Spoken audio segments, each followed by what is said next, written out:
Hello and welcome to the Cradle News Roundup, your one-stop shop for all news West Asia. My name is Esteban Carrillo. I am the head of news for the Cradle. As usual, I am joined by my colleagues, content creator and writer for the Cradle, Karim Shami, and columnist and editor for the Cradle, Sharmin Narwani.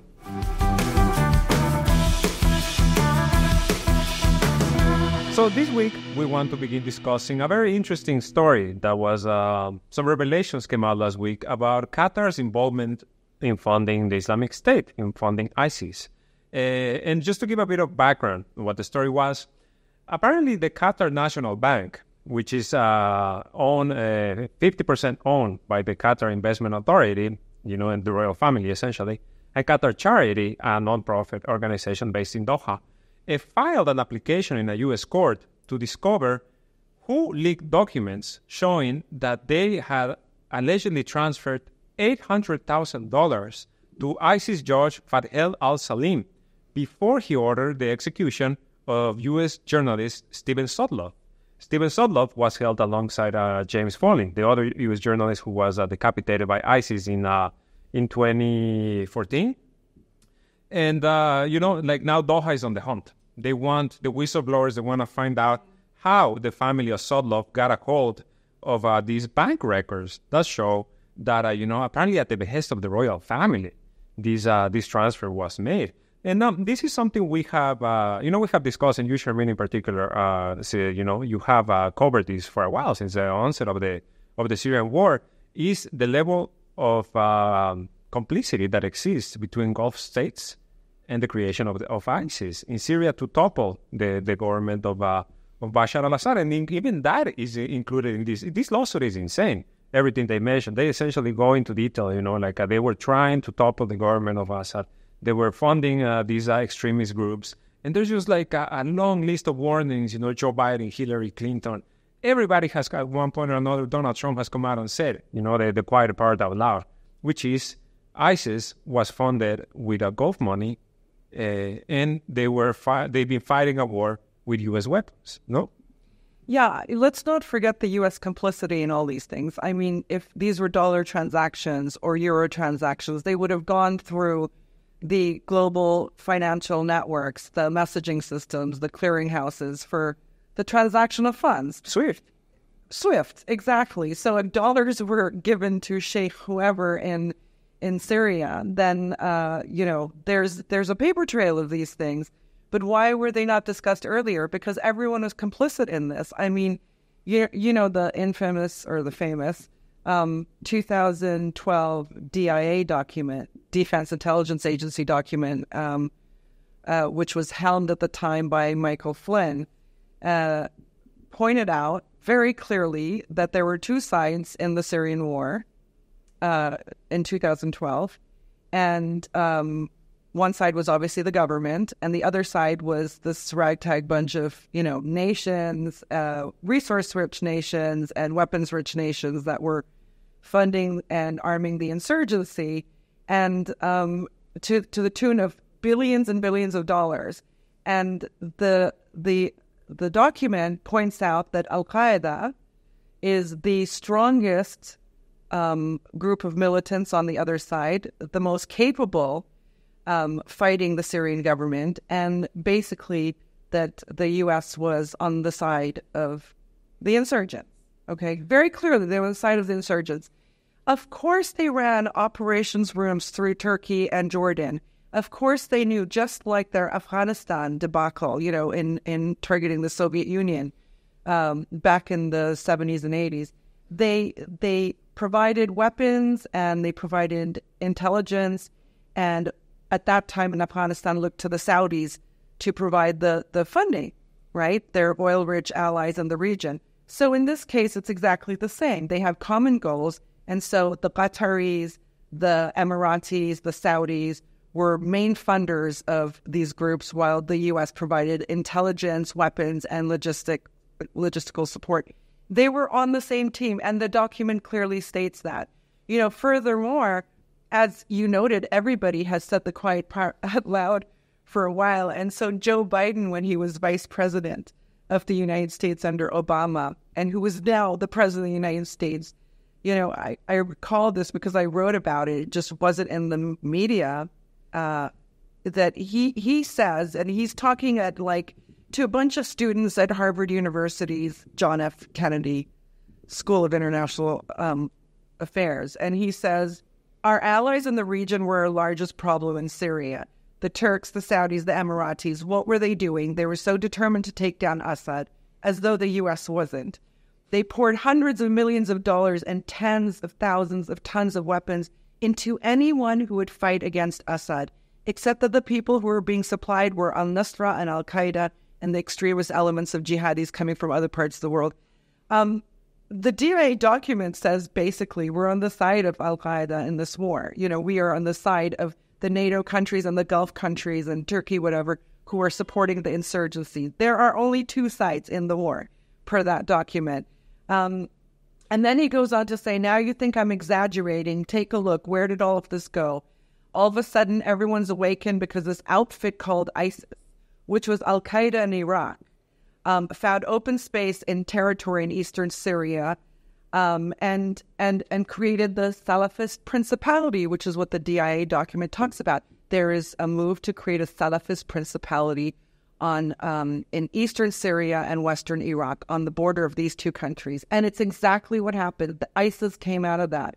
Though let's not forget, ISIS came out of al-Qaeda, ultimately. And at the time of the DIA document, al-Qaeda was known to be the strongest and most capable fighting force against the Assad government. Well, ISIS came out of a U.S. prison in the end, no? From a U.S. prison in Iraq. All the top guns came out of U.S. And look at, even when they're being candid, like Biden was in 2016, what does he say? He says the ISIS found open space, as if just by miracle they ended up there, as if it wasn't by design. And then I also just want to bring up, there's a WikiLeaks WikiLeaks email. Hillary Clinton. Yeah, the Hillary Clinton email that was leaked by WikiLeaks that says, we need to use our diplomatic and more traditional intelligence assets to bring pressure on the governments of Qatar and Saudi Arabia, which are providing clandestine financial and logistic support to ISIS and other radical Sunni groups in the region.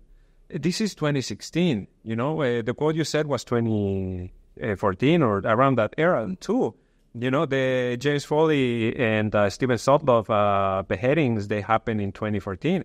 And just like one last thing that I want to mention, because I really, when researching this story about Qatar, one in the whistleblowers, I ran across these quotes from the judge who essentially decided that this case has merit. He said, because Qatar was trying to get it thrown out, he was like, no, there's plenty of merit for what the family is asking.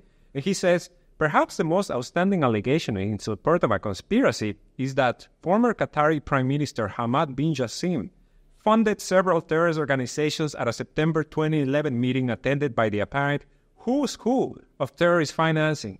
This is the Florida district judge pointing this out. And let's not forget that bin Jassim was at the time, obviously a member of the royal family, a prominent one, but he was also Prime Minister of Qatar, he was Foreign Minister of Qatar, and he was head of the Qatari Investment Authority, which I just said owned 50% of the Qatar National Bank.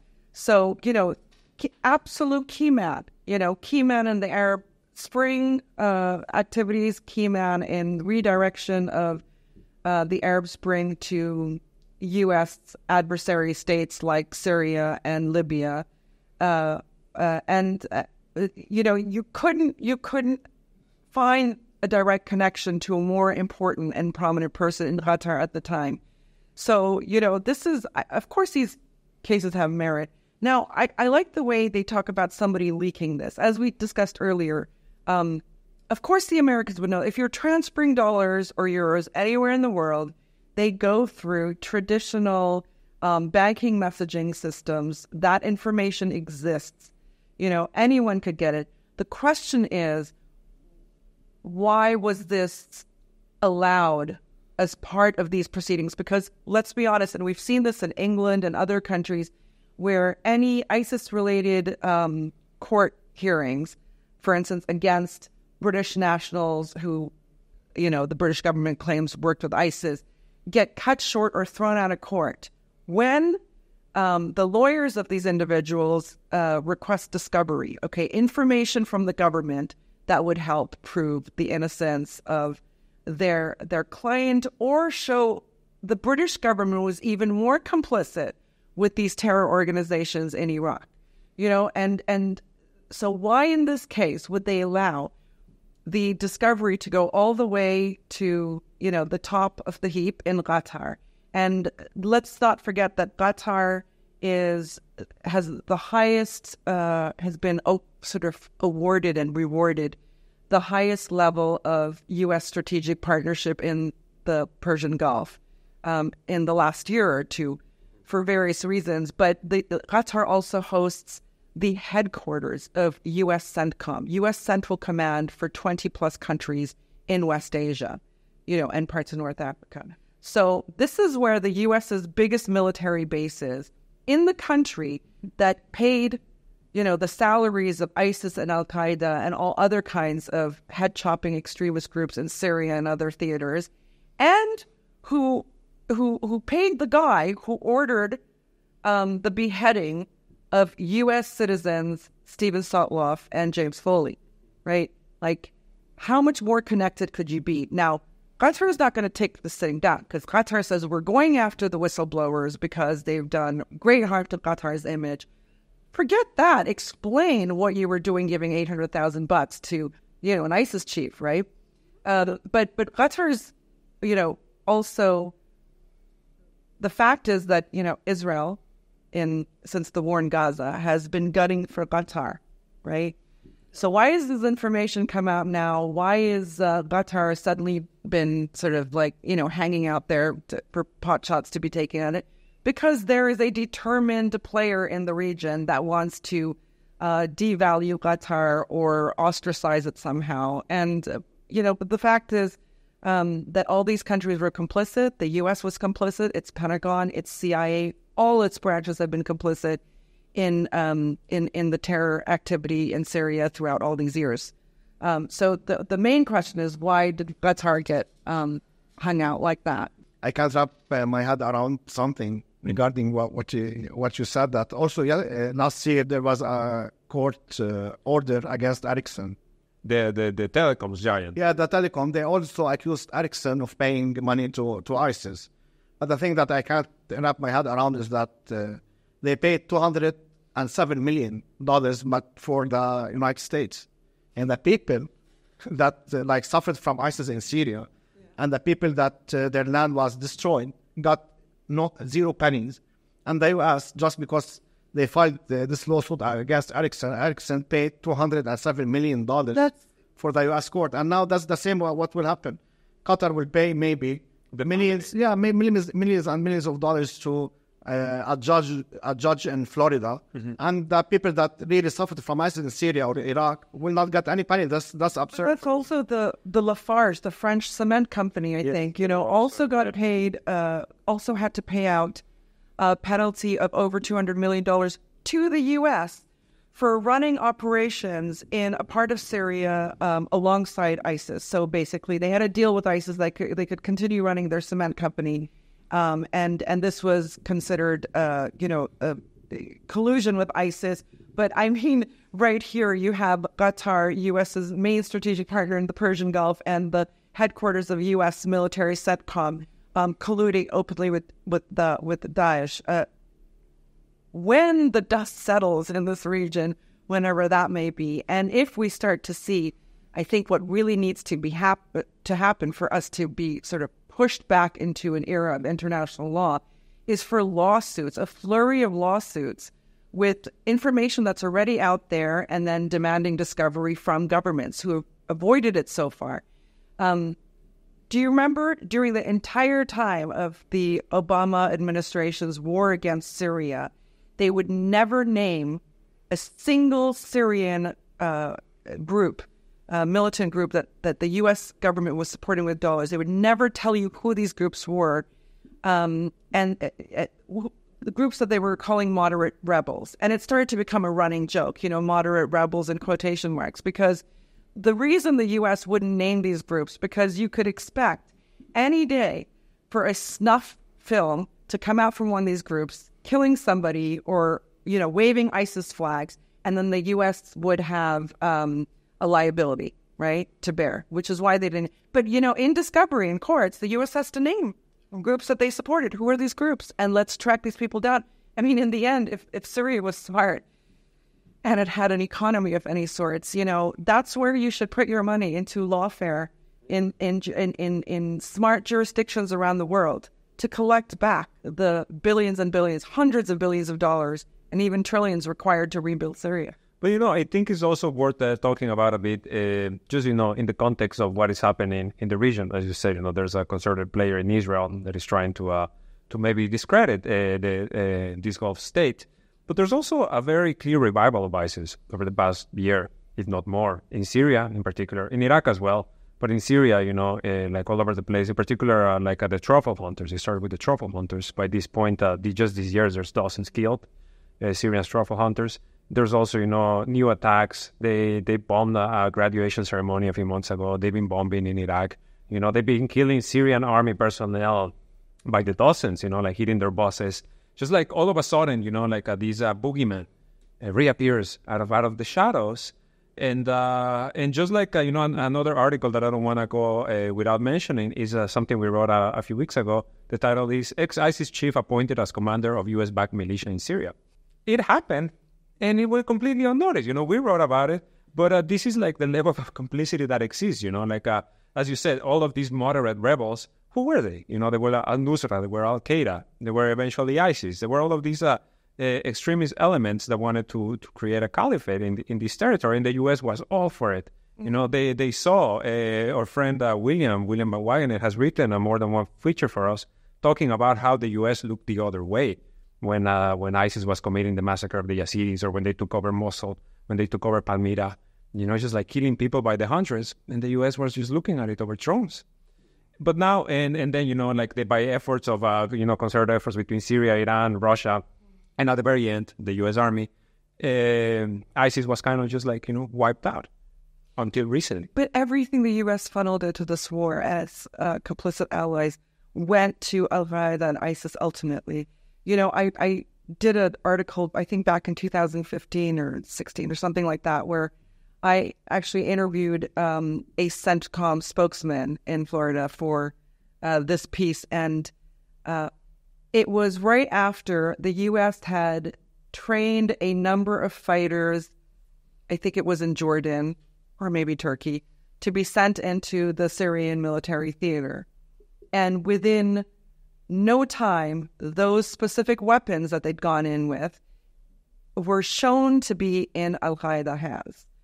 And this was reported in the Arabic media, and I think it leaked into the English language media as well. And so I asked the commander, the spokesman for CENTCOM, how do you account for this? And he said, ma'am, we don't control and command these groups. We just train and equip them. Now, this is later on in the war. If you'd said that within 9 months of the war starting, you'd seen your weapons end up in Al-Qaeda hands.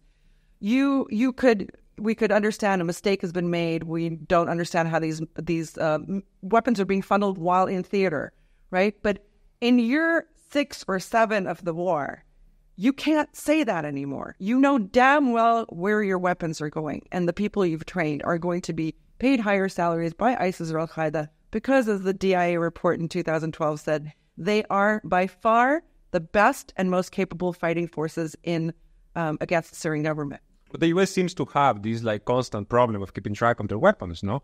Because it happened in Syria, it happened in Ukraine.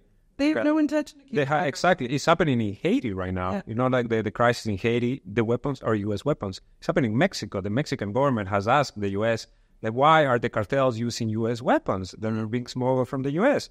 So, and like in Israel, it's going to be the same. Yeah. It's just like this like long-running story of, the enemy, the terrorists, the war against terror, whatever. In the end, the weapons that are being used are your own. The biggest dangers of these wars, and NATO has done studies on this that have been published, is the small arms coming into countries. They don't disappear at war's end. They keep conflict ticking. And so for the U.S., thousands of miles away, it almost doesn't matter who has the weapons at the end of the day. If destabilization and chaos is your goal, then it's fine. You have a way to take advantage of almost any situation in a country that far away from you. And small weapons are the cause of conflict post-war endlessly for decades. So, I don't think the U.S. cares where the weapons go ultimately. So yes, these weapons have been flowing freely into Syria for about 14 years now at this point. The war entered its 14th year. And one of the biggest supporters of these moderate rebels has been Turkey as well, which brings us to our next topic, which is Turkey's alliance with Israel. Yeah. Well, they're booming trade ties, while at the same time, Erdogan, the president, he just goes on and gives these speeches in which he calls Israel, war criminal, and he says that Netanyahu is a terrorist, and then he says, we're seeing a he just uses this these very strong words, inflammatory words, because he wants the Muslim world to be yes, Erdogan. But then what has Turkey actually done? No, this has to be made clear to whoever's watching, and Turkey is aiding and abetting Israel in its genocide in Gaza. There's no question about it. It needs to be driven home. And of course, by the way, when people have identified Turkish exports going to Israel, meaning Turkish journalists have identified this, the Turkish government comes out saying, no, in fact, you have not tracked it to the end destination. The end destination is in the occupied territories, which is ridiculous. I mean, some statistics here. By the way, just for some background, in 1996, the Israel and Turkey struck a free trade agreement that basically exempted both countries from customs duties. Mm-hmm. So 1996, Erdogan comes in properly, and becomes the caliph of Turkey in 2002. Okay, since the early 2000s to 2023, last year, Turkey's exports to Israel, on the record exports, have increased fivefold. Fivefold, okay? And this is given all the breaks in relations and the, issues the two countries have had between them, like the 2010 Mavi Marmara incident, and, here and there, the withdrawal of ambassadors from each country, etc. So after Erdogan starts to, and he waits till about October 20th to start using the inflammatory language against Israel, here's what happens.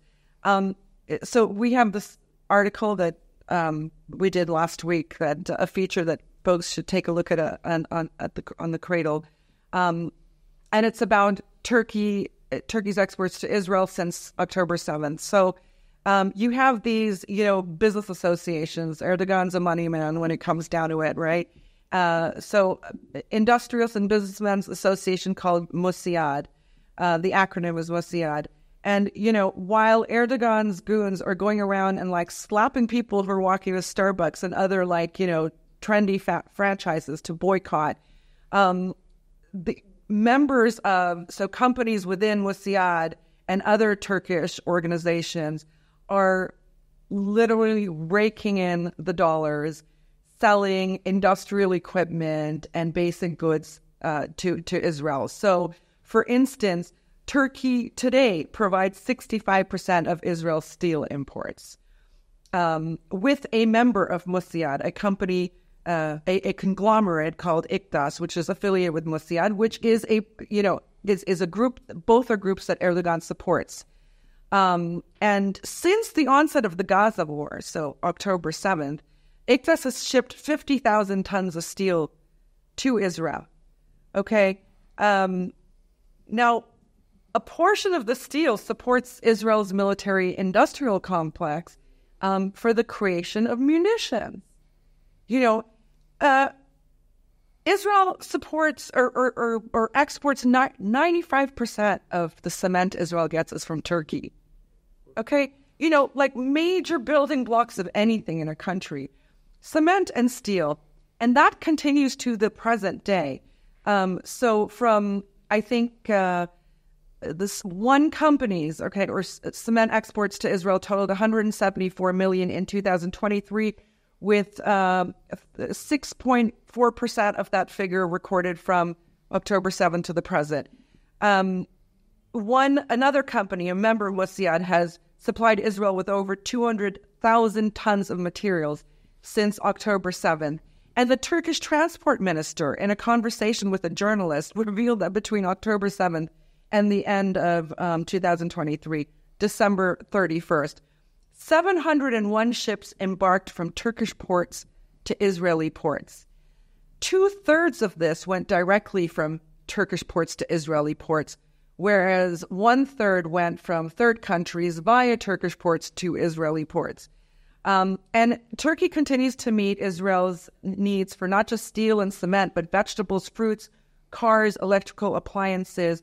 And there is a Turkish company that meets 7% of Israel's electricity needs. I mean, Turkey is propping up the Israeli state,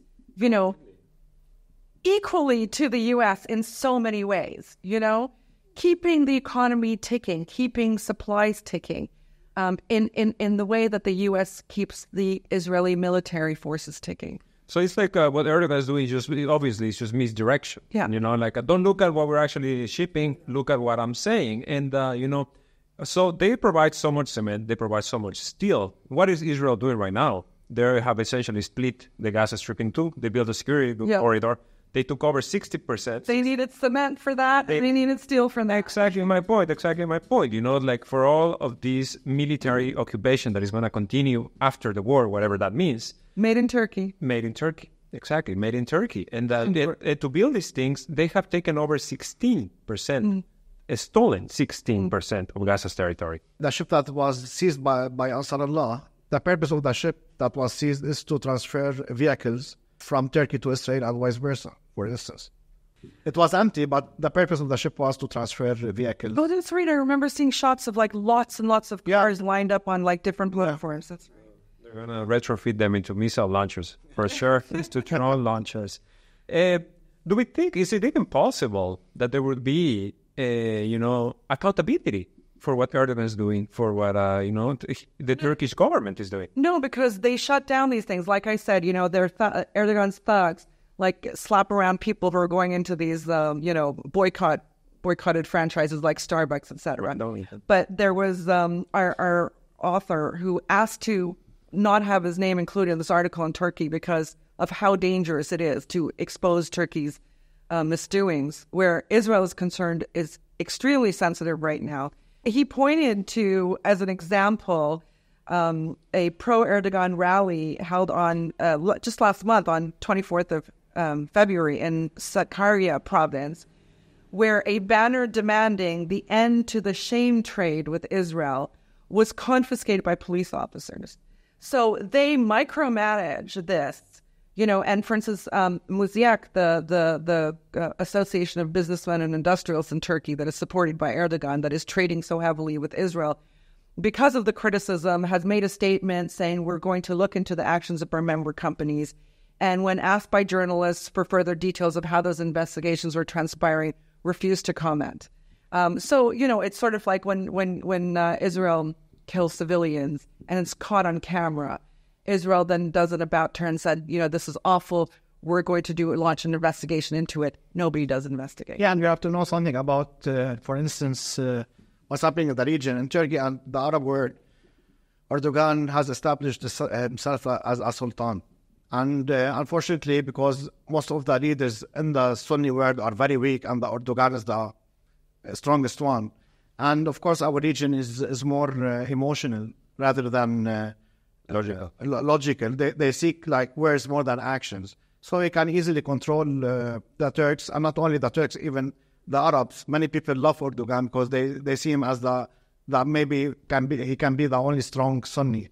Because unfortunately, besides Iran, only Turkey manufacture, for instance, buses, electronics, and all the rest of the Arab countries and Muslim countries. You can say they are weak. They look at him as if he's the ultimate Sunni power. That's how I see it. I think that was true a decade and a half ago. But after Turkey's, basically throwing away all that Arab goodwill during the Syrian war, and then developing quite acrimonious competition with other Sunni states, like in the Persian Gulf and Egypt, for instance, who were on opposite sides of the Ikhwan, the Muslim Brotherhood divide, later on in the Syrian conflict, that Erdogan is no longer popular. And I think polls show that, Of course, Turkey is very different than most of his competitors, or Erdogan is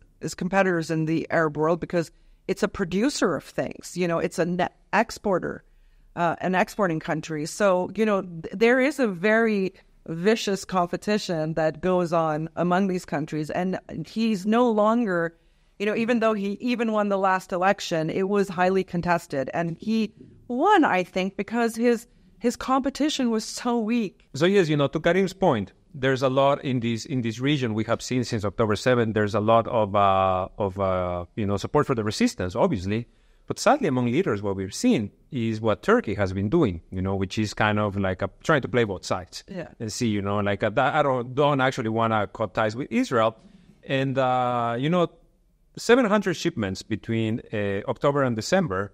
The first one that Yemen caught when they started their pro-Palestine actions was one of these, was the Galaxy leader. And Yemen just recently said that they would expand the scope of their operations against Israeli interests, not just now in the Red Sea, but also the Arabian Sea, the Gulf of Aden, and the Indian Ocean towards the Cape of Good Hope. They are saying, oh, you think you can hold us back? Well, think again. And this is as the US and the UK, to a much lesser extent, have launched hundreds of operations. A month ago, a Yemeni official was saying 400 operations. By this point, probably, maybe even double that. What have they achieved? Nothing. But in Yemen, it's Yemen, a country that has been at war for 9 years, decimated, had to deal with famine, had to deal with cholera, had to deal with mass displacement. Just like, the most horrible of situations, just like we're seeing in Gaza, is the one that is standing up so tall in support of the Palestinians and against the most powerful nation in the world, like with the largest military, In history. In history. And, now they're saying we want hypersonic missiles. Now they are holding drills. Over the weekend, they held these very big drills. And the defense minister came out and said, he just said, we're not going to stop. We talked about this earlier before the show about what this means, the expansion of Yemen's waterway operations against ships heading to Israel. So shipments coming from Asia will typically stop at Sri Lanka, Mumbai, ports in India, enter the Indian Ocean and go towards the Red Sea and then Suez Canal, etc. Right? That's no longer a feasible option for the Israelis and shipping companies that are flagged by other countries but are shipping to Israel. So these shipments are now being redirected to South Africa around the Cape of Good Hope, and which means they have to travel back up the west coast of Africa, through the south of Europe, to the Mediterranean, to Israel. So this is like a long route. But now what Yemen is saying, what Ansarallah is saying, is that all ports of origin, are really in the Indian Ocean. Then they go either north to the Red Sea or south to the Cape of Good Hope. So we're not going to let this happen. We're going to tackle them in the Indian Ocean. All right. So this is a new thing. Now, we didn't really hear details about the reports because for sure in Western media and English language media, they're downplaying these activities now, these Yemeni operations. But Abdul Malik al-Houthi in his statement last week said that we've already conducted 3 operations in the Indian Ocean just this week, and 12 more in, I think, the Red Sea and the Arabian Sea and Gulf of Aden. But 3 operations have transpired against Israeli destined vehicles in the Indian Ocean already.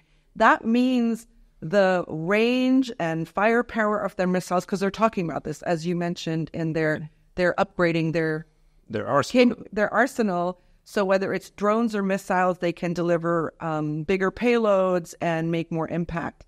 But the hypersonic weapon is so interesting because let's be honest, there are some detractors here, even at the Cradle when we were discussing that news item, like, how can Yemen get a hypersonic missile? There's only like 3 countries in the world who can do this.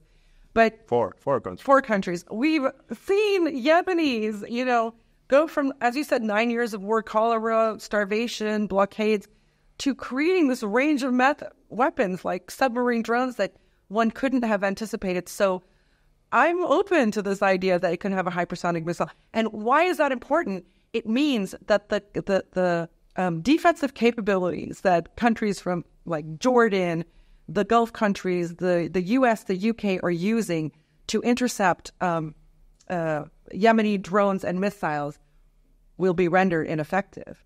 Yeah. A supersonic missile will like, do the job. One will do the job. Just to give context on what these missiles are, they exceed Mach 5 speed. They don't have to go into the Earth's orbit. They can fly closer to the surface, and they strike targets, thousands of kilometers away in seconds. And sometimes, they don't even need a payload.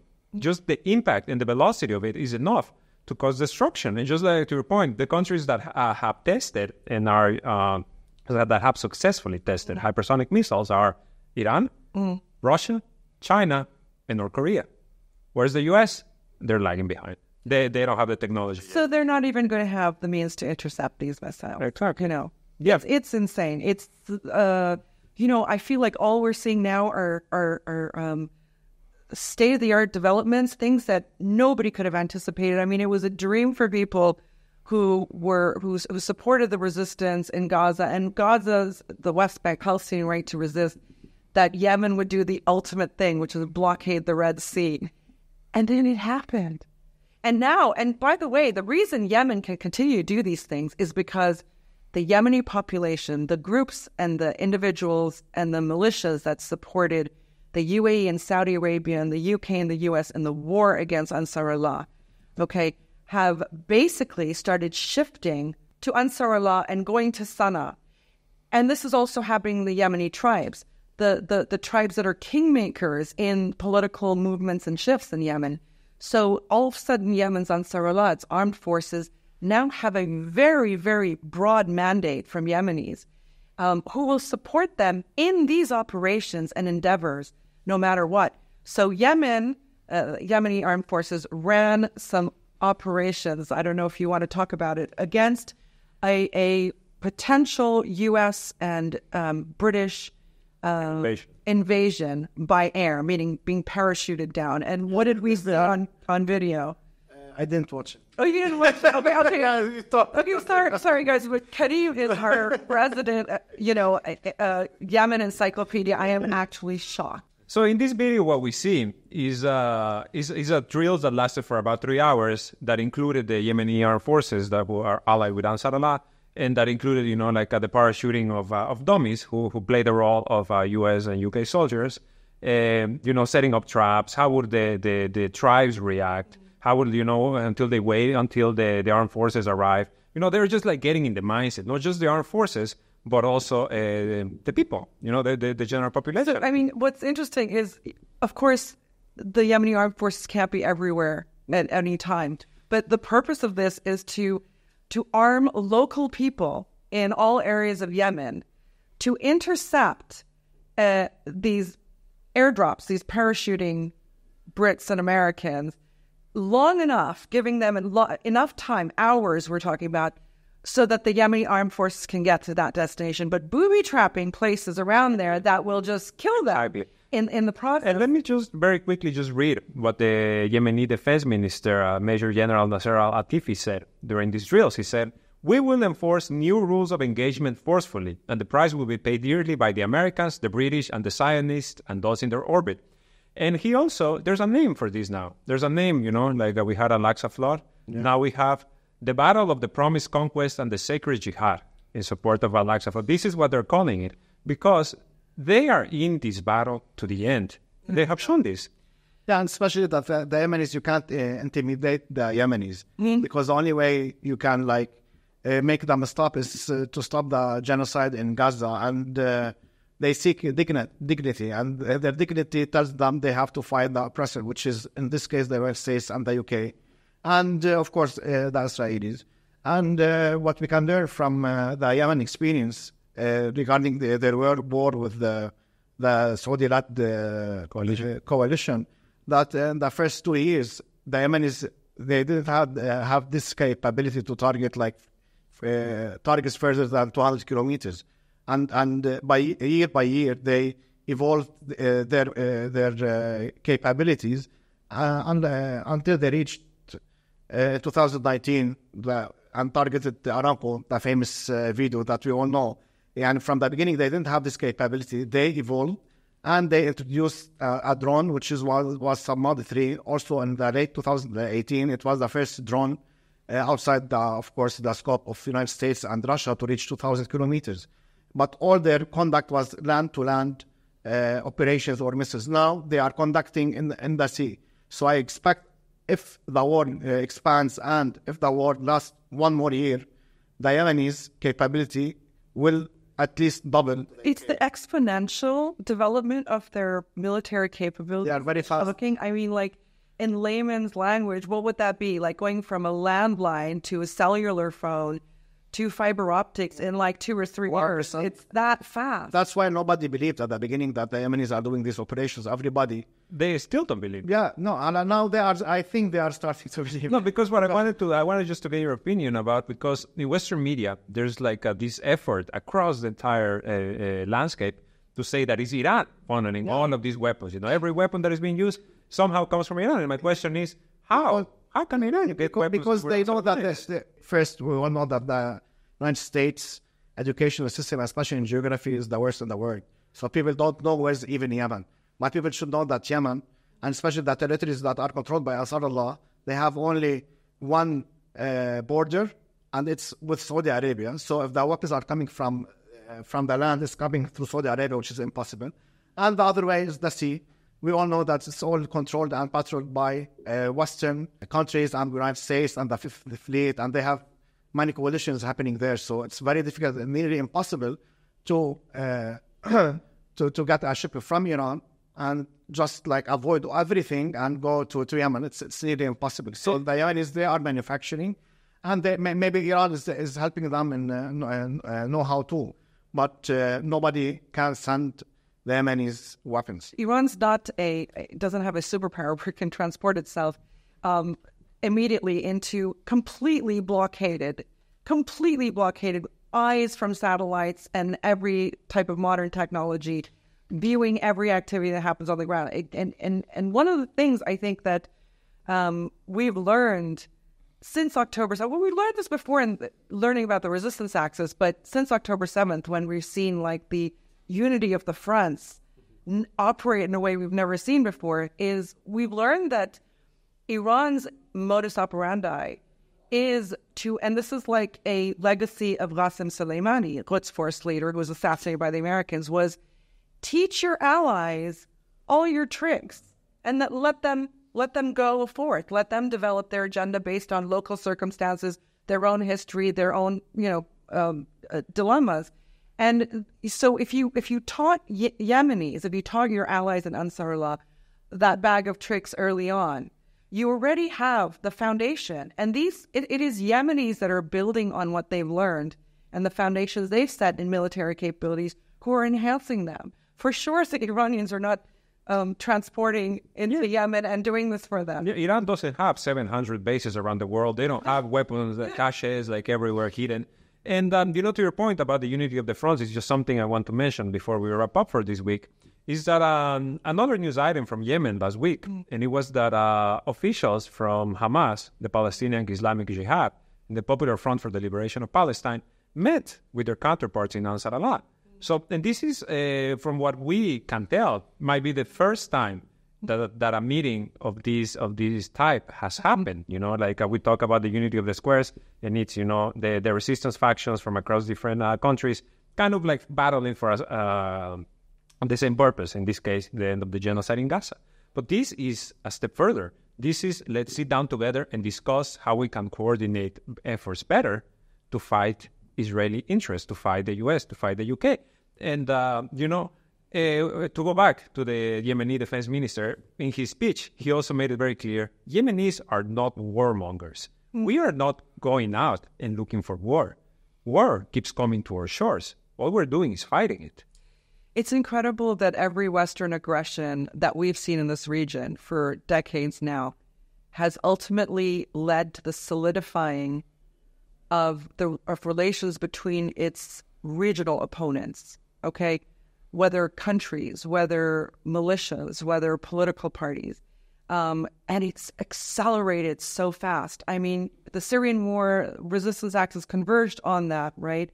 But then after May 2021, we heard this concept of the unity of fronts, which was all, mainly for the Palestinian fronts, the West Bank, East Jerusalem, Palestinians with Israeli citizenship and Gaza Strip. But broader than that, because they obviously had allies in Iran and Hezbollah in Syria that were contributing as external players to their successes. But now Yemen, the most capable of all Arab countries today, as we've seen through action and not words, has come full force into this unity of fronts. And the Israeli aggression, meaning the Western aggression, again, in this region, is now pulling the Persian Gulf, the Arab Persian Gulf, into this unity of fronts in a way that we haven't seen. It goes to your point about the Yemenis not being warmongers. Well, the Iranians are not warmongers either, and the Lebanese are not warmongers, and the Palestinians are not, and the Iraqis are not, and so on and so forth. But there comes a time where war must happen in order to protect your way of life, and those are not the those are the wars that where the kings ride into battle themselves. They're existential wars to maintain your geography, your population, your sovereignty, your safety, your security.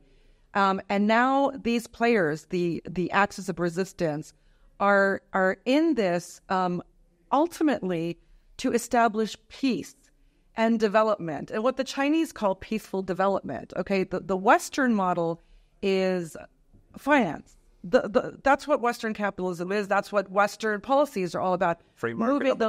Moving the largest amount of sums of money back and forth among the same lot of people, and the military is one of these components, right? So wars for them are great, right? It's more and more finance happening with the same players, right? In this region, that's not how it works. And what we need is peace and calm, a lull in violence, like a long-term lull in violence, so we can develop. I think none of these countries are warmongers. We're all in this for a very important fight. It's not a negligible little thing. This is the fight of our lives. This is the fight of our lives. You're very right, Charmaine. I think this extends across the global south because it's more palpable, it's more present here in West Asia, but across the global south, we're seeing that divide of, why do we continue to support these strategies, and not allow ourselves to develop as we should, as all of our nations should be allowed to develop and, provide for their own people as opposed to depend on charities or on much worse situations. So I think maybe we can end it there for this week. Thank you so much for joining us. Make sure to leave a like, to subscribe, to follow us on X, on Telegram, on Instagram. If you're feeling generous, please leave a donation in our Patreon. Underneath in the description, you will find the articles we discussed today for the Cradle News Roundup. My name is Esteban Carrillo. I have been joined by Karim Shami and Charmaine Narwani.